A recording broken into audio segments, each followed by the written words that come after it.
vie privée et vie professionnelle, comment concilier les deux? Il sera question de ce sujet dans notre causerie du jour. Également, nous aurons à parler dans santé environnement de comment protéger les poumons. Et pour finir en toute beauté cette émission, nous allons parler à l'hôpital de la vaccination. Bonjour. Très chers téléspectateurs et bienvenue à vous dans l'émission Le Plateau du Bien-être. C'est le deuxième rendez-vous, le deuxième numéro de cette saison. Nous sommes très ravis de vous savoir déjà nombreux devant vos postes à téléviseurs pour nous suivre. Et vous pouvez déjà appeler vos camarades, vos proches, voilà, pour qu'ils puissent vous joindre et nous suivre dans cette émission. Vous le savez, je ne suis jamais seule dans cette émission. Je me fais toujours accompagner par une excellente équipe. Et déjà, ma gauche est très assurée depuis hier. Vous le savez, avec mon co-animateur, celui-là même qui est sur ce plateau et qui va nous accompagner également tout au long de cette émission, qui aura bien entendu à présenter également une rubrique dans cette émission. De ce matin, j'ai nommé mon très cher Willy Kessinotor. Bonjour Willy. Bonjour Blandine, bonjour à tous les téléspectateurs. Un plaisir de retrouver encore les téléspectateurs aujourd'hui avec la grande forme. Et comme tu l'as dit, nous sommes là, nous prenons donc l'antenne pour 1 heure de temps pour vous donner le bien-être, donc passer l'information. Plateau du bien-être est dans la place. C'est ça, Plateau du bien-être est dans la place. Et je vous rappelle que vous pouvez déjà télécharger l'application, vous qui ne l'avez pas encore fait. Je vais prendre ce luxe-là de vous le rappeler chaque matin, c'est très essentiel. Téléchargez l'application et d'ici quelques jours, vous aurez tout simplement à nous suivre également en direct sur les réseaux sociaux. Alors également sur ce plateau pour nous accompagner dans cette émission, Ezekiel Arolou. Ezekiel, bonjour. Bonjour Blandine, bonjour Julie, bonjour Marie, bonjour aussi à nos très chers amis fidèles du plateau du bien-être. C'est un plaisir de vous retrouver encore aujourd'hui. On a démarré hier. Pourquoi s'arrêter en si bon chemin? N'est-ce pas? On n'est pas prêt de s'arrêter d'ailleurs. Également sur ce plateau, je vous le disais, pardon, à l'entame de cette émission que nous aurons à parler également aujourd'hui à l'hôpital, de la vaccination, donc à l'hôpital, voilà. Donc ce sera bien entendu avec Marie-Esther. Marie, bonjour. Bonjour Blandine, bonjour Ezekiel, bonjour Willy, bonjour à nos téléspectateurs. C'est un plaisir d'être toujours dans le plateau du bien-être. En tout cas, nous sommes là pour vous booster tout au long des 1 heure de temps que nous aurons à passer. C'est le meilleur moment pour pouvoir avoir des conseils en santé surtout, pour pouvoir permettre à vous-même et à vos proches de vous sentir bien parce que le bien-être, c'est essentiel et c'est notre priorité dans cette émission. En tout cas, installez-vous confortablement car tout au long des 1 heure de temps que nous aurons à passer ensemble, vous n'aurez pas du tout à regretter car nous avons assez d'informations pour vous. Alors William, nous allons y aller avec la causerie, n'est-ce pas? Bien évidemment. Tu nous rappelles le thème, s'il te plaît? Voilà, causerie qui est très important d'ailleurs dans cette émission, comme vous le savez, tous les jours. Aujourd'hui, nous allons parler de la vie privée et de la vie professionnelle. Donc, le sujet est intitulé « Vie privée et vie professionnelle, comment les gérer ?»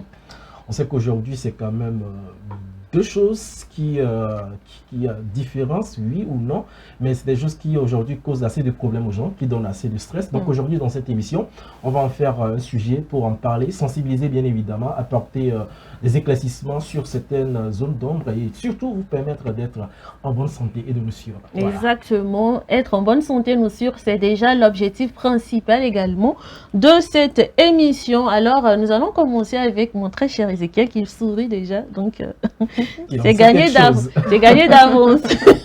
Vie privée, vie professionnelle, comment les gérer? Oui, j'avoue, thème très intéressant, un sujet de causerie très intéressante parce que voilà, aujourd'hui, quand on prend la vie professionnelle, la vie privée, c'est difficile. Franchement, c'est difficile de les dissocier, mais disons qu'il y a plusieurs facteurs aussi qui rentrent en jeu pour pouvoir arriver à les gérer correctement, notamment le facteur de l'environnement, parce que quand vous habitez dans un pays qui ne respecte pas forcément toutes les lois et toutes les règles, bien évidemment que vous aurez une grande, convergence entre votre vie privée et votre vie professionnelle. Mais sous d'autres cieux, c'est un truc qui est tellement réglementé. C'est la protection aussi de la santé mentale des gens qui rentrent en jeu, qui fait que voilà, il y a des règles strictes, des lois qui interdisent, enfin pas qui interdisent, mais qui permettent justement aux individus qui ont une vie professionnelle mouvementée et qui parfois pourraient rentrer dans leur vie privée. Donc déjà, c'est le facteur de l'environnement ou bien de géographique qui rentre en jeu. Maintenant, après, il y a aussi le facteur personnel, c'est-à-dire votre vie, parce que voilà, économiquement, il faut être stable et parfois on dépasse voilà un peu cette ligne de la vie privée là pour rentrer voilà, dans cette ligne rouge là parce que voilà, si vous n'avez pas les moyens, vous êtes obligé de plus travailler, d'avoir moins de vie privée et de moins gérer justement cette vie privée là et de moins faire la dissociation. Donc vous vivez, vous respirez, vous mangez votre travail et vous n'avez plus vraiment de vie privée aussi. Ça, c'est aussi un autre aspect, donc aspect économique et personnel. Maintenant, après, bon, il y a aussi des personnes qui n'ont pas forcément d'autres centres d'intérêt que celui de leur vie professionnelle et donc ils se disent que bon, si j'ai rien à faire, autant travailler et gagner un peu plus d'argent, autant travailler pour me divertir. Alors que personnellement, pour moi, en tout cas, j'en viendrai au fur et à mesure de mon raisonnement. Personnellement, pour moi, c'est la plus grande erreur qu'une personne qui a un travail professionnel qui est réglementé, c'est-à-dire par les 8 heures de travail, qui a son temps libre et qui doit aussi avoir une vie privée et familiale. Voilà, c'est la plus grande erreur que cette personne pourrait faire. Alors, je vais déjà démarrer à prendre l'aspect de la technologie, par exemple. Ce qui fait qu'aujourd'hui, la technologie rentre en jeu en termes de vie privée et vie professionnelle, c'est que aujourd'hui, on travaille avec beaucoup de technologies, email, WhatsApp, je sais pas, les réseaux sociaux, Telegram, etc. Ce qui fait que ce sont des réseaux ou bien des outils qu'on a aussi chez nous à la maison. Donc forcément, la vie privée, la vie professionnelle, pardon, peut s'inviter dans la vie privée lorsque, voilà, on est par exemple, on a fini le boulot, on rentre à la maison, on continue d'avoir des notifications par rapport au boulot jusqu'à une certaine heure, on continue à avoir des notifications email par rapport au boulot jusqu'à une certaine heure, ce qui fait que voilà, on n'a pas vraiment le temps de profiter par exemple de la famille qui est avec nous ou encore voilà, d'un bon repas à la maison après le boulot. Donc déjà ça, c'est la vie professionnelle devient un peu intrusive dans la vie personnelle. Donc c'est déjà la première chose qui fait qu'aujourd'hui c'est... Allez, je ne veux pas dire que c'est impossible parce qu'il y a des gens quand même qui arrivent à le faire, qui arrivent à dissocier cette vie-là, qui arrivent à couper les notifications. C'est d'ailleurs ce que moi je vous conseille, de couper les notifications lorsque vous rentrez chez vous après les 8 heures de travail pour pouvoir vous recentrer un peu, voilà, vous reposer et voilà, avoir un petit regain d'énergie. Donc voilà, il faut impérativement couper voilà, tout ce qui est notification par rapport au boulot. Même s'il y a certains boulots, je tiens à le préciser, qui voilà, c'est difficile de le faire parce que on dit c'est des boulots de gendarmes ou bien de soldats ou bien de l'armée. Donc vous êtes obligé 24 heures sur 24 d'être à l'écoute parce qu'une information peut tomber à n'importe quelle heure. Exactement. Donc c'est ça aussi qui fait parfois que dans certains milieux de professionnels, c'est difficile aussi de dissocier cette vie-là. Donc voilà, je pense que c'est quelque chose qu'il ne faut pas négliger. Alors, parlons des horaires aussi, des horaires fixes, des espaces dédiés parce que il y a des gens, par exemple, quand on parle d'horaire, bon, l'horaire généralement c'est les 8 heures de travail, c'est 8h à 18h, vous rentrez chez vous après. Maintenant, après, il y a des gens qui ont dans leur maison des bureaux. Oui. Ils ont des bureaux à la maison. Et ça, c'est aussi, je ne veux pas dire que c'est dangereux, mais je veux dire que ça influe aussi, ça vous invitez encore le travail à la maison quand vous avez un bureau. Quand vous avez un bureau, forcément, vous avez dit le bureau c'est quelque chose, vous rentrez à la maison, dès qu'il y a un petit email, allez, vous vous retirez au bureau, vous commencez à continuer à travailler alors que vous avez fini vos 8 heures de travail, vous voyez un peu. Donc c'est aussi quelque chose qui invite aussi la vie professionnelle à la maison. Donc il faut aussi éviter de tout le temps être dans l'urgence, d'être alarmé parce que c'est une pression qui ne dit pas son nom mais qui est là permanemment. Donc il faut aussi éviter ça. Donc je veux dire tout simplement que si tout est urgent, rien ne l'est plus. Vous voyez un peu, donc il faut vraiment faire la différence entre être alerte et aussi garder la dissociation de cette vie privée, cette vie professionnelle. Je m'arrête là pour le moment. Exactement. J'en venais. J'ai beaucoup à dire sur ça, mais je vais laisser mes chers voilà, camarades aussi donner leur avis sur le sujet. Exactement, merci beaucoup Ezekiel. Je vais me retourner vers Marie-Esther et là je vais plus un tout petit peu revoir un tout petit peu le sujet. Parce que toi tu es une femme au foyer, une femme au foyer qui travaille. Comment est-ce qu'elle arrive à gérer vie professionnelle et vie privée? D'accord, merci beaucoup Blandine. Déjà on est rentré dans sa vie privée. Hein. Non, pas elle.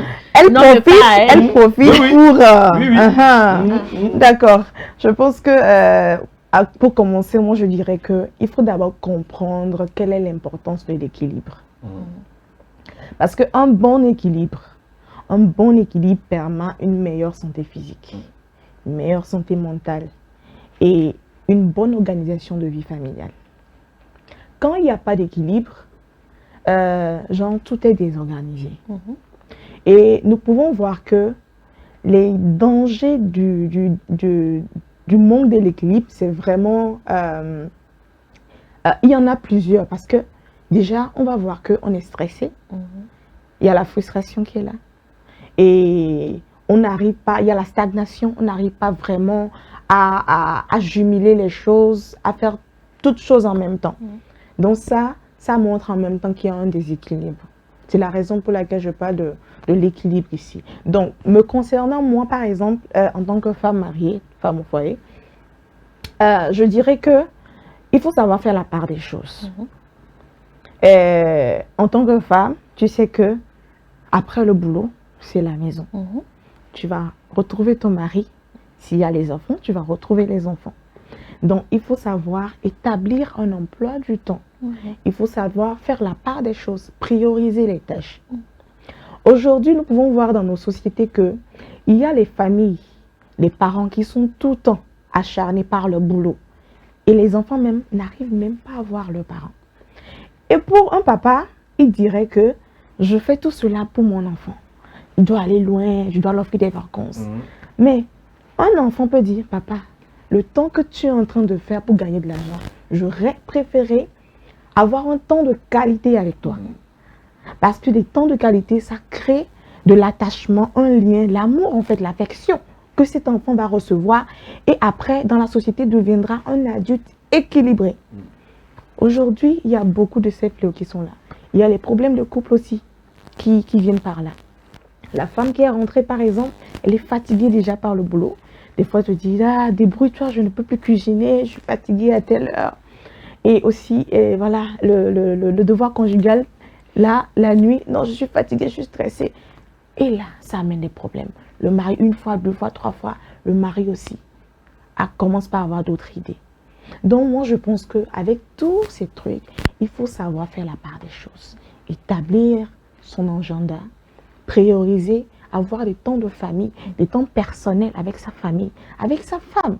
Une femme a besoin de communication. Ce n'est pas seulement l'argent, mais après tout, c'est ce que vous avez comme fondement, la base. L'intimité entre vous. Donc, il faut vraiment cette relation-là avec la mère, avec l'enfant. Et si vous vivez dans une famille avec vos parents, votre mère et tout ça, quand vous rentrez du boulot, ne vous enfermez pas dans votre chambre. On sait que vous êtes fatigué. Mais faites un seul jour dans la semaine, allez vers maman, maman, comment tu vas? Et papa, comment tu vas, mes soeurs? Aujourd'hui, les gens rencontrent beaucoup de difficultés, mais ils n'arrivent pas à parler parce que les gens ne sont plus à leur écoute. Tout le monde est occupé. Donc, je dirais vraiment que chacun de nous doit faire la part des choses et trouver un équilibre entre sa famille et sa vie professionnelle. Merci.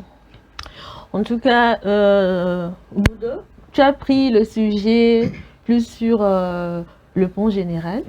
Et Marie-Esther, je me suis focalisée un tout petit peu pour qu'on puisse parler des fois, parce qu'on rencontre souvent de ce genre de sujet. C'est parce que ma femme, elle n'est pas présente que je suis infidèle. C'est parce que mon mari, il est tout le temps absent que l'éducation de nos enfants est en faille et tout ça. Donc, c'est très important d'en parler ce matin. Je vais me retourner maintenant vers ma gauche.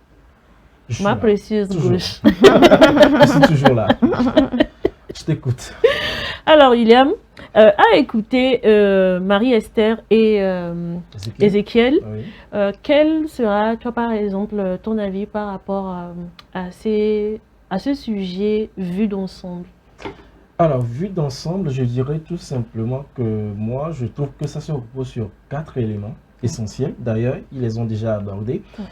Déjà, quand Marie parle d'équilibre, moi, je parlerai de conscience. Quand on prend la chose sur le plan, on va dire, familial, entre couples, par exemple, vous épousez une personne, vous devez savoir que vous épousez ses visions, ses aspirations, sa fonction, sa profession. Donc, ça voudrait dire que vous devez comprendre les réalités de sa profession et vous acceptez donc l'accompagner ou, je ne sais pas, l'aider pour pouvoir aller au bout. Ça va être réciproque. On est d'accord. Donc, déjà, on parle de prise de conscience. Des choses qui sont déjà bien définies avant que vous ne pouvez donc évoluer. Donc, vous devez savoir qu'à un moment donné, il faudra faire preuve de discipline.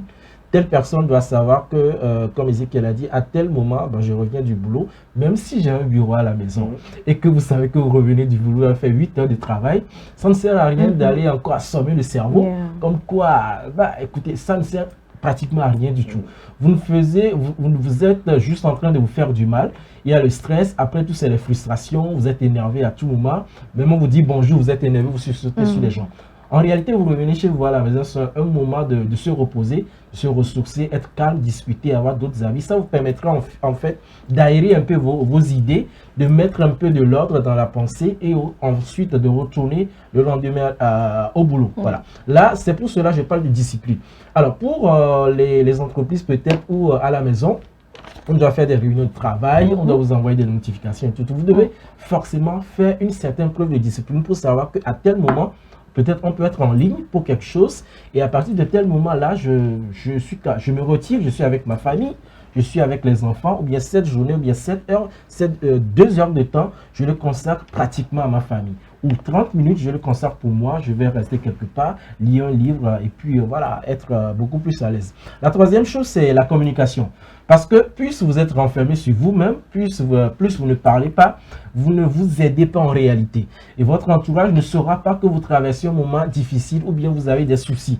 Et là, c'est la dépression silencieuse qui s'installe. Parce que vous passez, vous riez, vous saluez tout le monde, vous bossez, mais en réalité, au fin fond de vous, vous savez que ça ne va pas. Parce que la nuit, vous vous retrouvez seul, coincé, stressé. Et ce qui est grave, c'est que ça agit sur votre productivité dans votre entreprise et tout ce qui va avec. Donc, l'essentiel, c'est d'instaurer aussi ce climat de communication-là avec la famille, peut-être avec la femme, les enfants, également au boulot. C'est important parce que ça permettra aussi d'ajouter un plus à votre performance, j'allais dire. Et la dernière chose, c'est la priorisation, tout simplement. C'est une question de priorité.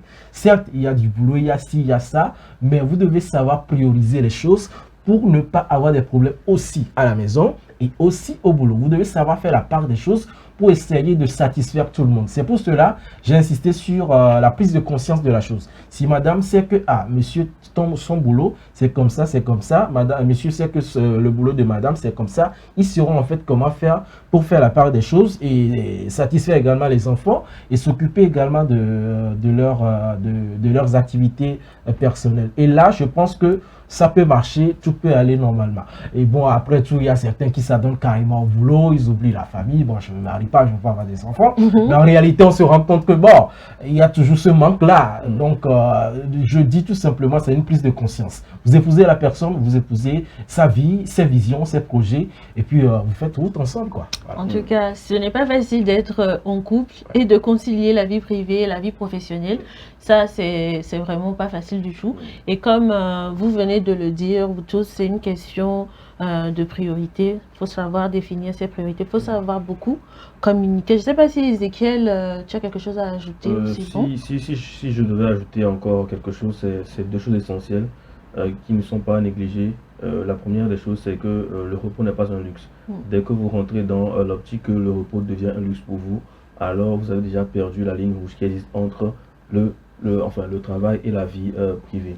Maintenant, après, je pense aussi qu'il faut aussi éviter un peu, je pense, William a effleuré un peu le sujet, il faut éviter cette pression permanente de performance qui fait que même quand vous rentrez à la maison, vous pensez au boulot, vous mangez au boulot, vous faites tout le boulot. Ça aussi, ça fait vraiment mélanger un peu voilà, tout ce qui est vie privée, vie professionnelle. Maintenant, après, personnellement, à mon avis, aucune réussite professionnelle ne devrait se faire au prix de la vie privée. Exactement. En tout cas, voilà. Est-ce que quelqu'un a encore quelque chose à ajouter? Exactement, ce qu'il a dit, c'est très important. Ça ne sert à rien de se tuer pour aller faire si performer. Après tout, vous n'avez pas la paix intérieure, vous n'avez pas la paix du cœur. Et après tout, bon, on ne souhaite pas, il vous arrive quelque chose de grave.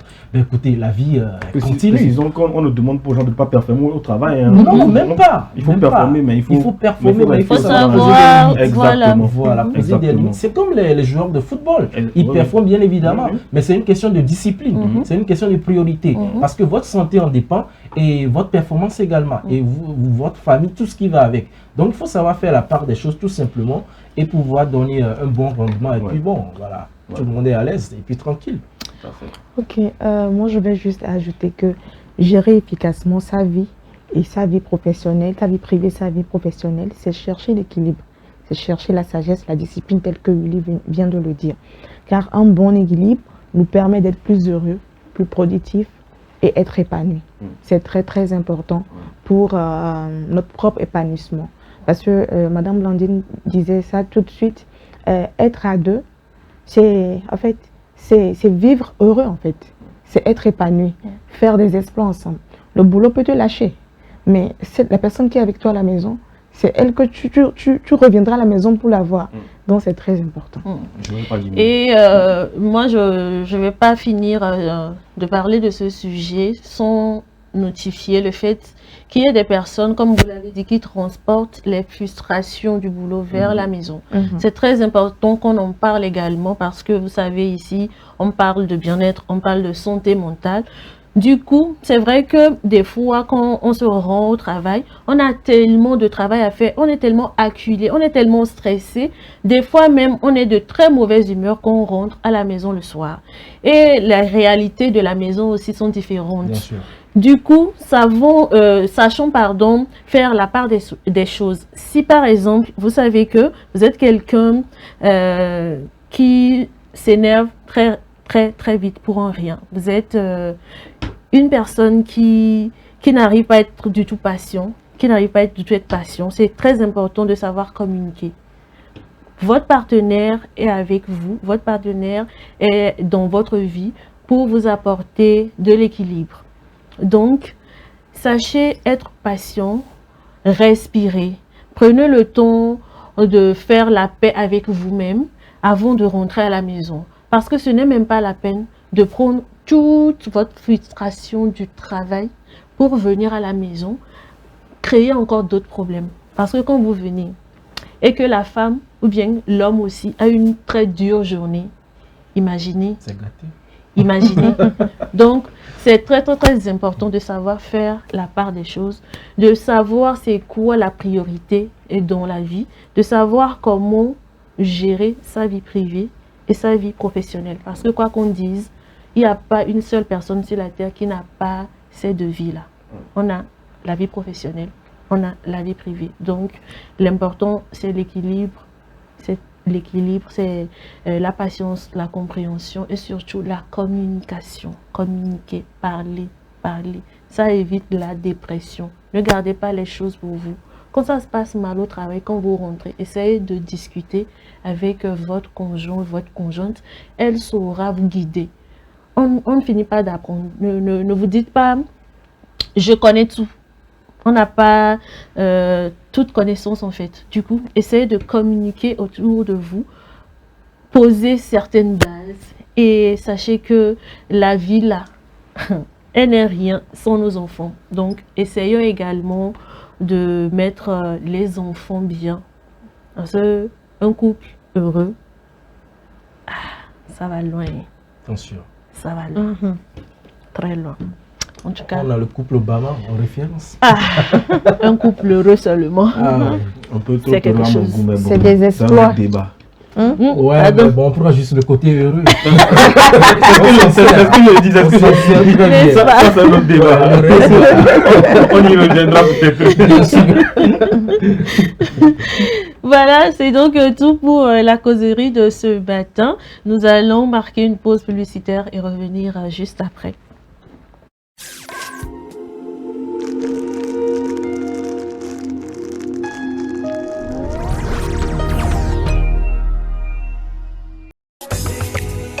M-Afrique, association internationale des médecins pour la promotion de la santé en Afrique, première ONG internationale d'origine africaine spécialisée dans les actions médico-chirurgicales humanitaires. M-Afrique, c'est la promotion de la santé et l'éducation pour tous en Afrique. M-Afrique est membre du Conseil économique, social et culturel de l'Union africaine, le COSOC UEA, également accrédité à le COSOC ONU. Les médecins de M-Afrique, présents en Afrique et en Occident, réalisent chaque année plus de 2500 opérations chirurgicales et 25 000 consultations médicales spécialisées gratuites en zone rurale et périurbaine en Afrique. M-Afrique, c'est la formation continue des acteurs de la santé, la recherche, les missions médico-chirurgicales, humanitaires, foraines gratuites, la lutte contre les maladies transmissibles et non transmissibles, la promotion de l'éducation pour la santé, le développement communautaire.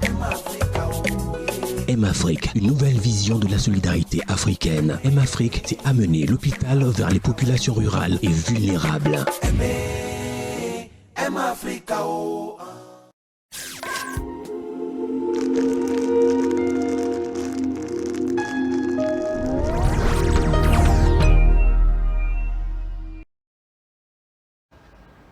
Voilà, nous sommes donc de retour dans cette émission. Nous allons bien entendu la poursuivre avec l'info du jour.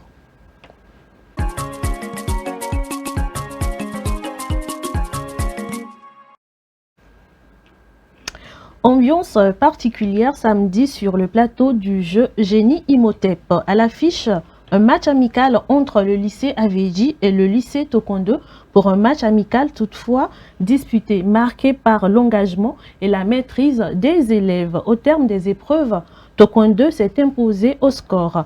Mais pour la compétition officielle, c'est bien le lycée Aveji qui jouera son prochain match. Retour sur les temps forts de cette confrontation avec Ezekiel Arolou.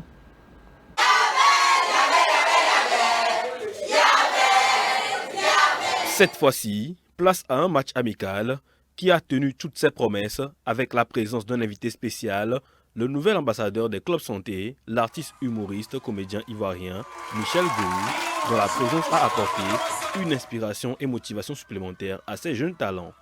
Le lycée Aveji croisait le fer avec le lycée de Tokoin 2 dans une confrontation placée sous le signe du fair play et de la maîtrise des connaissances en santé.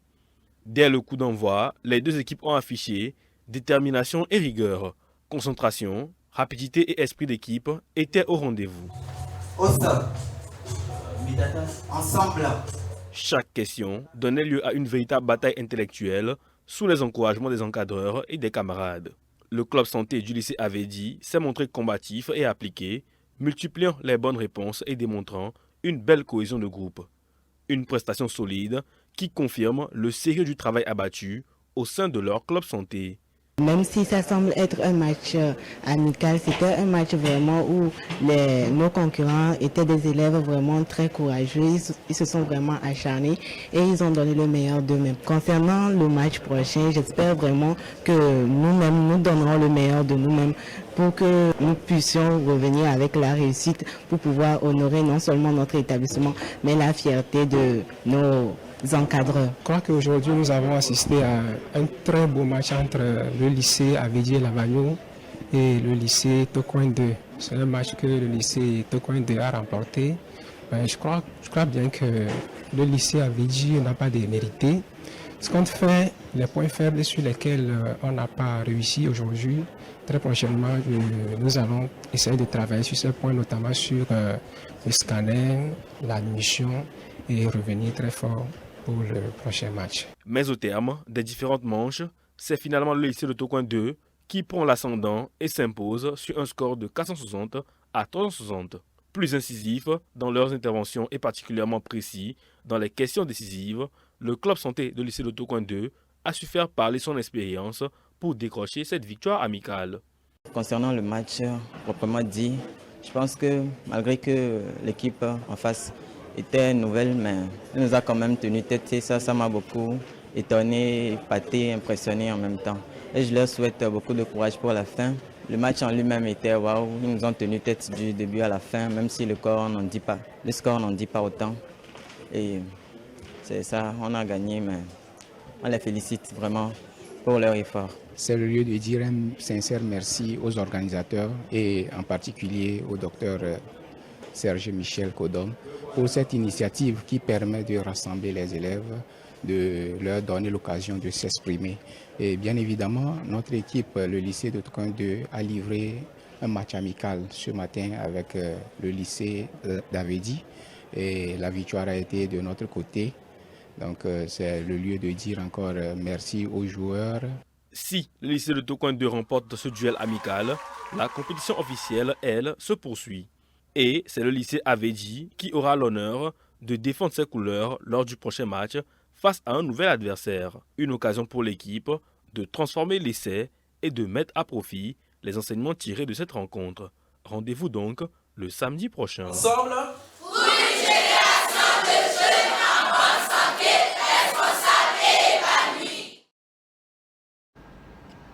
En tout cas, j'adore particulièrement cette initiative hein, parce que ça permet déjà aux élèves d'avoir une culture générale en santé, ce qui est vraiment essentiel. Parce que si on a des informations quand on est enfant, on saura quand même comment gérer l'avenir en fait. Donc déjà, c'est une très belle chose. Alors, concernant le match, c'est vous deux, vous connaissez les trucs là. Parlez-nous. Nous connaissons les matchs, c'est ça? C'est ça, c'est vous parlez de match. D'accord, si tu insistes. Ouais, j'insiste.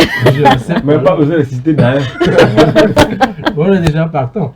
Bon, il faut dire que c'était un match amical, comme on l'a vu tout à l'heure, la dernière fois entre lycée Avedi et lycée Tocoin 2.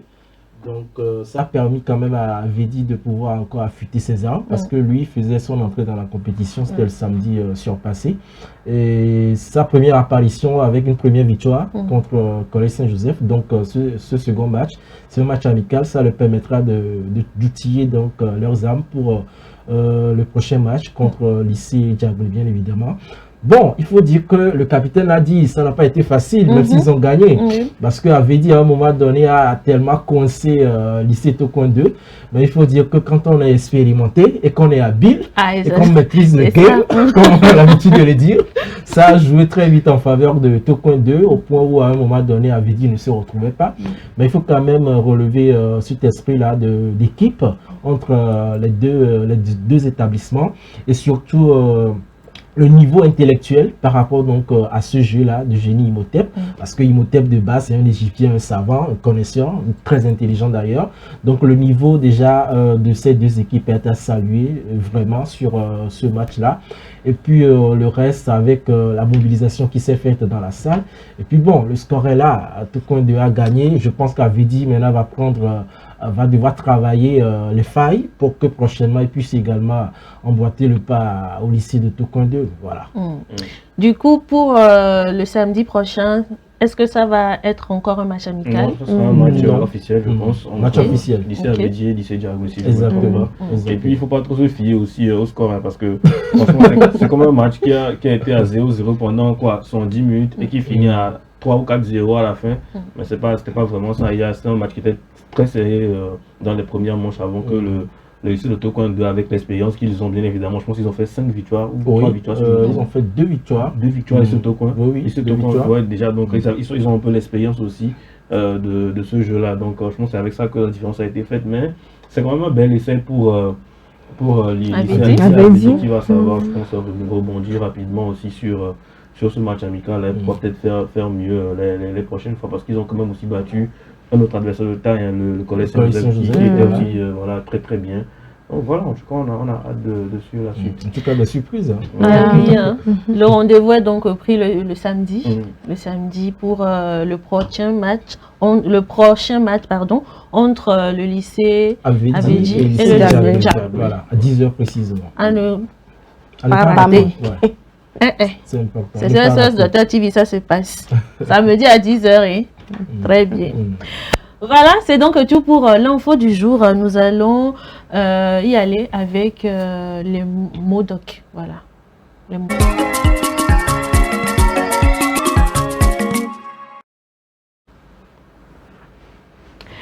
Les mots doc, hier, il était question de rein. Aujourd'hui, on va poursuivre avec le rein encore. N'est-ce pas? Il y a beaucoup de choses à dire sur le rein. Bien sûr, c'est important. La première des choses que moi j'aurais à dire, c'est important de beaucoup boire.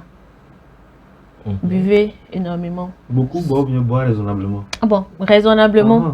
Parce que si vous exagérez aussi, ce n'est pas bon pour le rein. Il faut voir aussi ce qu'on boit. Voilà, précise. L'eau, pardon. Voilà, hydratez-vous. C'est ce que vous voulez dire. Hydratez-vous. C'est pas aller prendre. Pourquoi vous êtes trop. On peut boire du jus naturel un peu. Bien sûr. Pourquoi tant d'agitation? Pourquoi vous êtes trop sur l'eau comme ça? Un peu de jus naturel, ça ne fait pas de mal. C'est juste des précisions.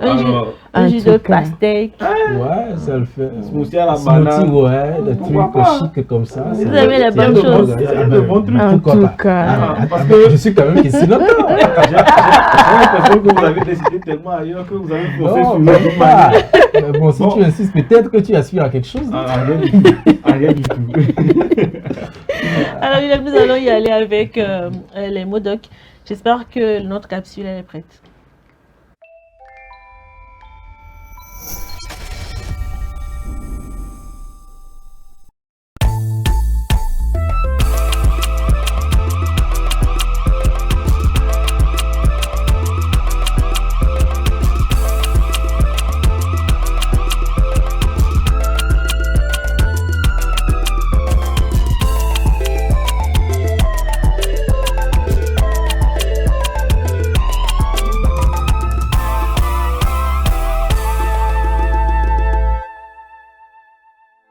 Ton rendez-vous là hier, c'était comment?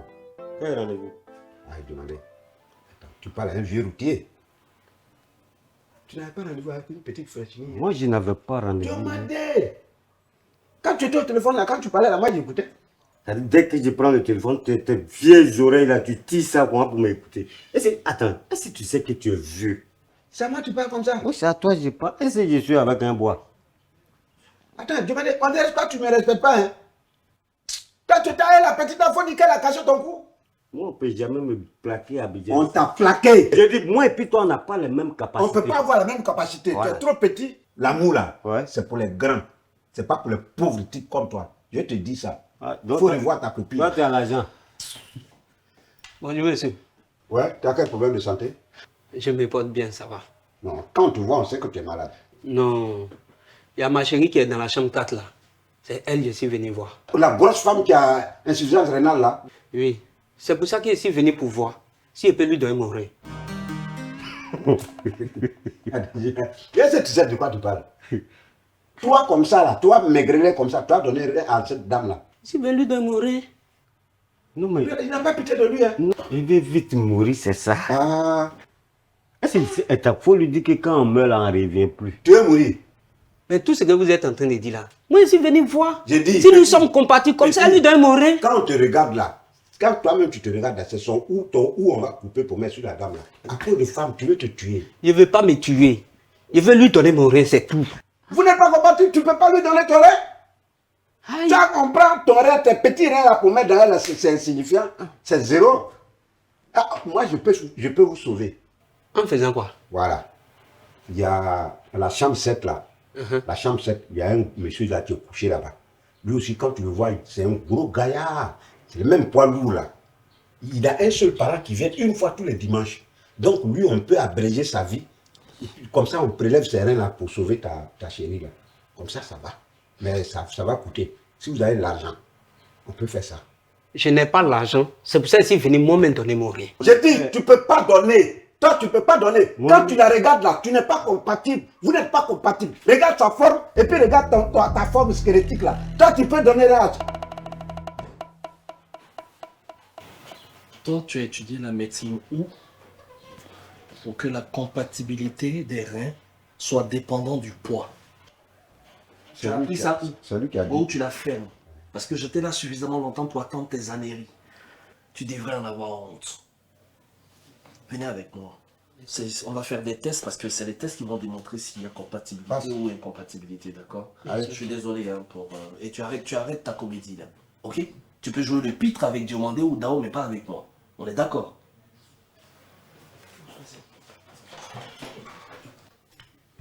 Et je veux te dire, si le monsieur de la chambre 7 venait à décéder, crois-moi, c'est ton salarié là que je vais enlever, que je vais lui mettre, parce que lui, je vais lui faire ça, cette greffe-là, et toi, je vais te mettre du chewing-gum dans tes reins. Mais franchement, il y en a marre, quoi. Ton maudit, comme tu aimes le dire, des bêtises, ton maudit, je te dis, ton maudit. Ah, mais chewing-gum dans mes reins. Toi-même, ton maudit. C'est moi qui te dis ça.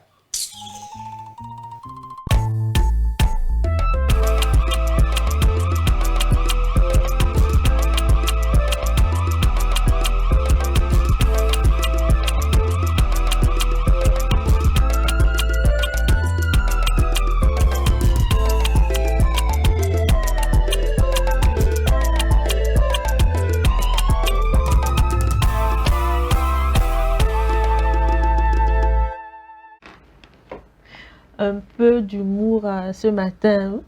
Sacré goût. Sacré goût. Dans la peau du médecin. Franchement, non mais c'est l'opportunité pour nous de sensibiliser les gens par rapport à ce problème-là. Quand vous vous rendez à l'hôpital, c'est vraiment important de vous orienter vers les bonnes personnes pour avoir les bonnes informations. Voilà, lui, il est à l'accueil parce qu'il a apporté une blouse. Il se prend pour un médecin et il voit une personne. Il commence déjà par deviner que cette personne ne pourra pas faire de greffe ou bien ne peut pas être donneur de rein. Lui se base sur la forme. Sans aucun test médical. Genre la personne elle est squelettique donc son rein là. Effectivement. D'où le fait de constamment chercher à avoir la bonne information, voilà, les bonnes personnes en face de vous. Exactement. Ça ne coûte rien de demander à une personne que vous croisez dans un centre. Dans une formation sanitaire, de se présenter, de vous dire exactement quel est son rôle dans le centre de santé. Tout simplement, vous vous présentez, vous demandez voilà, si c'est un médecin, un infirmier, un réceptionniste, des gens de bancadier. Voilà, il vous donnera forcément sa profession au sein de la formation. Et donc, ça vous permettra de savoir si vous pouvez, bien évidemment, lui parler des problèmes de santé que vous avez ou non. Ou lui demander s'il peut voilà, vous conduire à un spécialiste, voilà, la personne habilitée à vous consulter par rapport aux problèmes de santé que vous avez. Donc c'est le lieu de bien sensibiliser sur le fait de savoir à qui on s'adresse lorsqu'on est dans un centre hospitalier. En tout cas, peu importe la situation, peu importe comment c'est urgent, sachez vers qui vous orienter à l'hôpital. C'est très important. Merci Ezekiel. Merci à vous tous. Nous allons y aller avec santé environnement.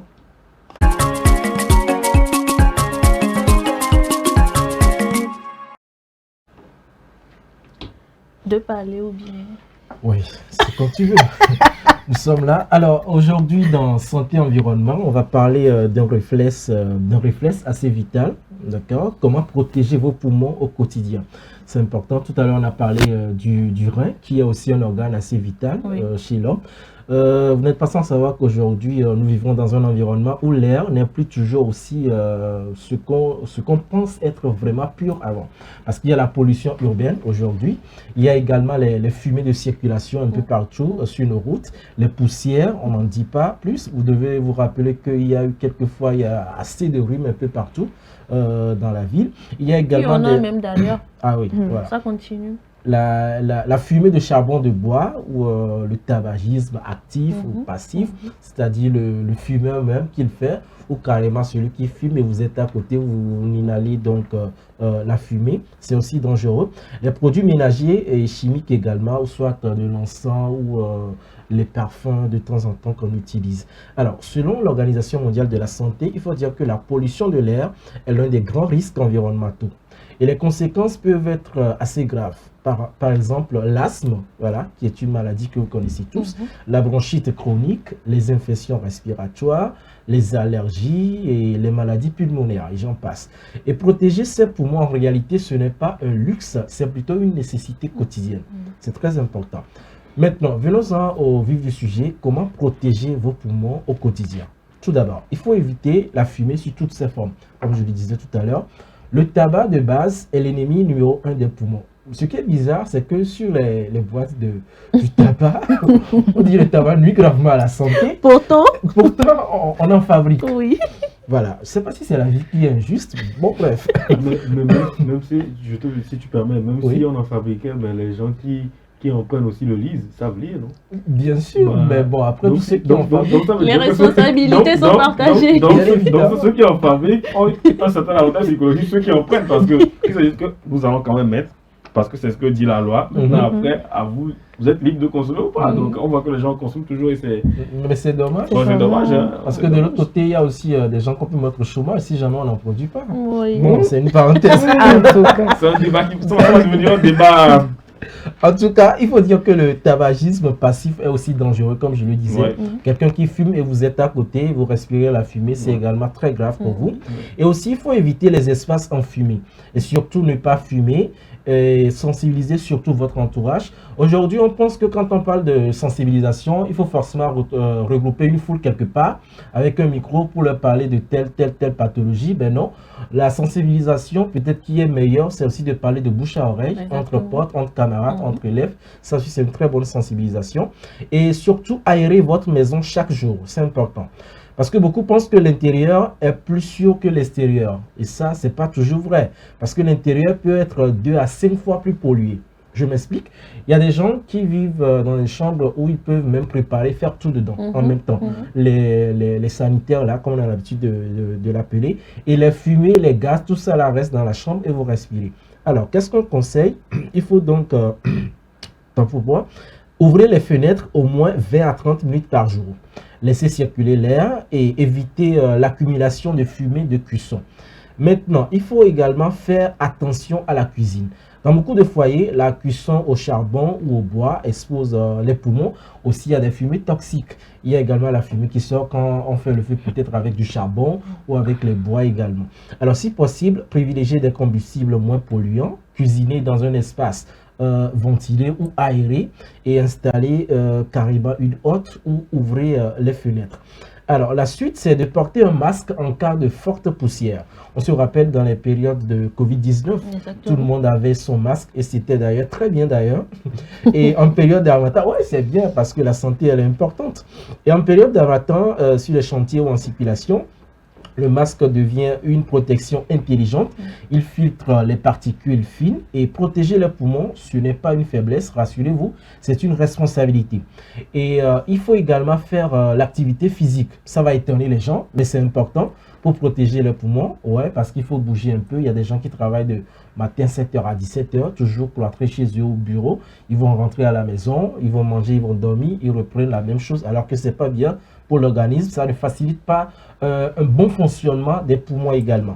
Donc l'exercice physique améliore la capacité respiratoire, renforce le diaphragme et améliore l'oxygénation. Par exemple, la marche rapide, si vous ne pouvez pas faire du footing ou bien courir, le matin très tôt ou le soir, vous rentrez, le fait de la marche rapide, la respiration profonde, exercice d'inspiration, voilà, au moins 30 minutes par jour, ça va vraiment vous aider.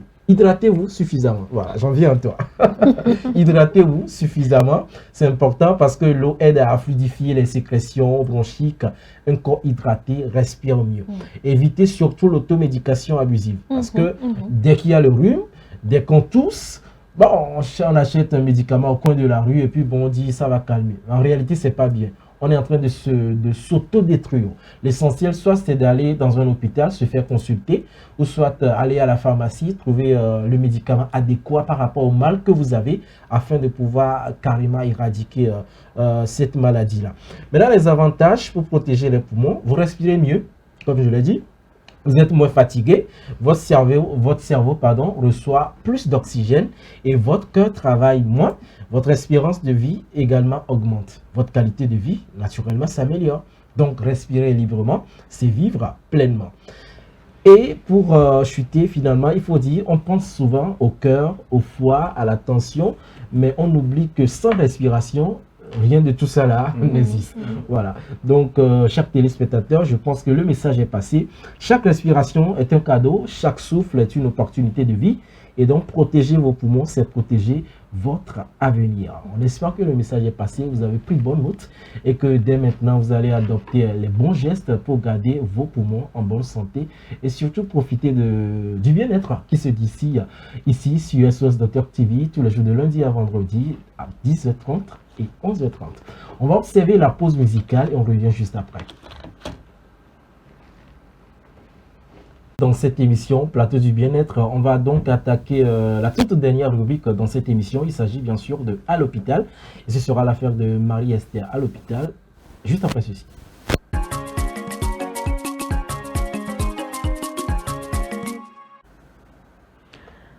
Voilà, alors, nous sommes avec toi à l'hôpital. Je précède. Bonjour l'infirmière. Tu es pressé pour aller où? Bonjour.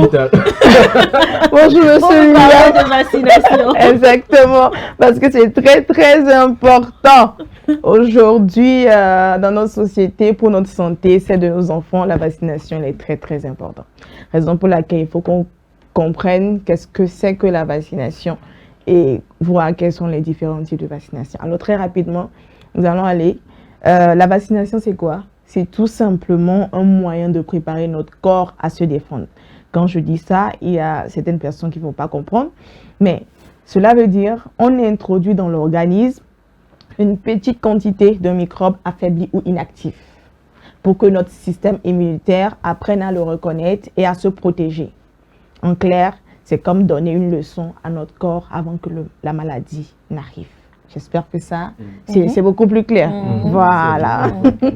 Alors, il faut savoir qu'il y a différents types de vaccination. Et il y a certains types de vaccination qui sont très obligatoires. Pour les enfants, par exemple, dès la naissance, nous avons le vaccin contre la polio, contre la rougeole, la tuberculose, la diphtérie, la coqueluche, le tétanos ou encore l'hépatite B. Et nous pouvons noter également les vaccins pour les adolescents et les adultes, comme les rappels du tétanos, le vaccin contre l'hépatite B, ou encore contre le papillomavirus pour les jeunes filles. Ça, je vais beaucoup plus en parler un peu plus bas. Et nous avons aussi les vaccins spécifiques. Par exemple, la fièvre jaune. Quand tu veux voyager, aller dans l'Afrique de l'Ouest et tout ça. Ou encore les vaccins pour les professionnels de santé et les voyageurs. On a un Covid qui est venu aussi. Exactement. Je dis ça, je dis rien. En tout cas, ne dis rien. J'ai servi la rubrique Covid pendant des années ici. Il fallait me préciser. Dieu merci qu'il n'y a plus Covid. Oui, ça va, oui. Alors, qui doit se faire vacciner? Les enfants dès la naissance jusqu'à 9 ans. Et tout de suite, je venais de parler d'un virus papillomavirus. Et aujourd'hui, maintenant, nous avons pour la jeune fille l'introduction d'un nouveau vaccin contre le human papillomavirus qui donne le cancer du col de l'utérus. Donc, c'est très, très important. Très important. Nous avons les femmes enceintes pour protéger le bébé contre le tétanos.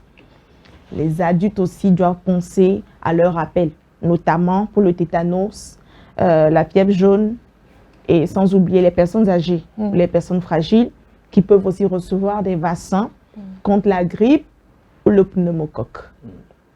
Alors, pourquoi c'est tellement si important comme ça la vaccination? Nous pouvons voir que la vaccination sauve de millions de vies chaque année dans ce monde. Elle protège l'individu contre des maladies graves. Elle protège aussi toute la communauté grâce à ce qu'on appelle l'immunité collective. Plus nous sommes vaccinés, moins la maladie circule. Elle évite les épidémies qui peuvent être dévastatrices dans nos pays. Elle réduit la mortalité infantile. Et ici même au Togo, les campagnes de vaccination qui ont permis de faire disparaître la poliomyélite et de réduire fortement dans les cas de rougeole. Donc voilà, c'est très important de se faire vacciner. Et aujourd'hui, les messages clés que je vais exhorter quelqu'un à retenir, c'est que la vaccination, c'est un droit, mais aussi un devoir. Se faire vacciner, c'est se protéger soi-même et protéger sa famille.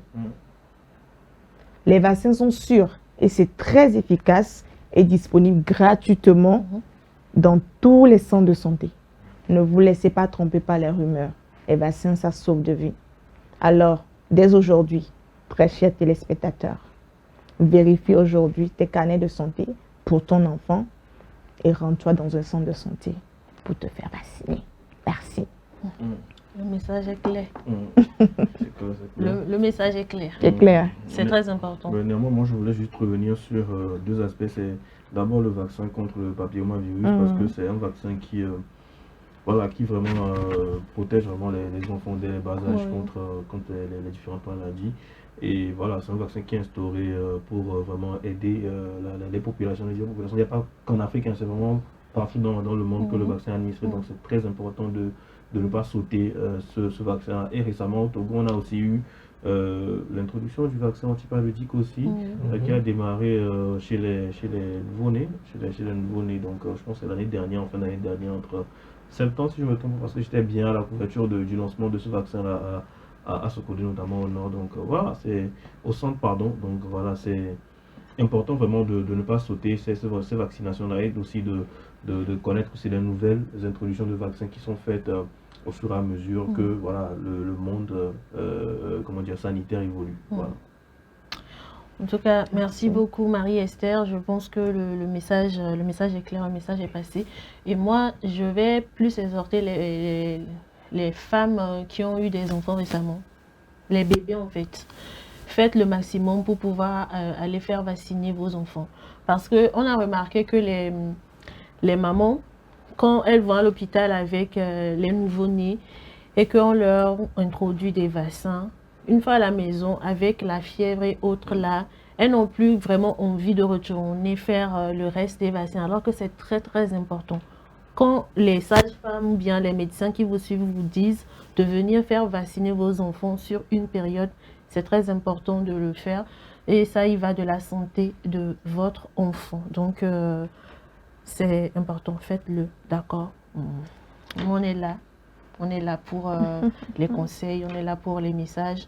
Peu importe tous les problèmes que vous avez, vous pouvez tout simplement vous rendre dans un centre hospitalier, avoir des conseils auprès des professionnels de santé. Ou si vous le voulez, vous pouvez même nous écrire, nous envoyer des messages sur nos réseaux sociaux. On se fera le luxe de venir discuter de ces sujets essentiels pour votre santé et votre bien-être dans cette émission.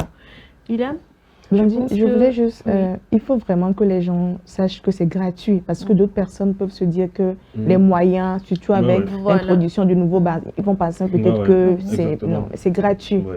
C'est gratuit. Parce qu'il y a fait de communication, il faudrait également qu'ils aillent à l'information pour se renseigner. Exactement. Ça ne coûte pratiquement rien. Bon, tout ça aussi c'est l'éducation. De toute manière, les campagnes de vaccination sont lancées régulièrement aujourd'hui pour que les gens puissent faire le rappel ou bien encore plus rattraper les vaccins qui ont été sautés. Donc voilà, je pense que c'est histoire de rester attentif à tout moment dans votre localité ou dans votre ville, dans votre village pour pouvoir avoir les informations nécessaires. Donc ne vous inquiétez pas, l'information est à chercher, mais elle vient parfois à nous aussi. Merci Marie-Esther, merci beaucoup à tous. William, je pense que nous en avons fini pour aujourd'hui. Pour aujourd'hui, c'est fini. On se donne rendez-vous donc demain sur la même chaîne. On rappelle également aux annonceurs, c'est ici que votre message trouve sa place. Vous avez compris le message. On est ensemble. Exactement.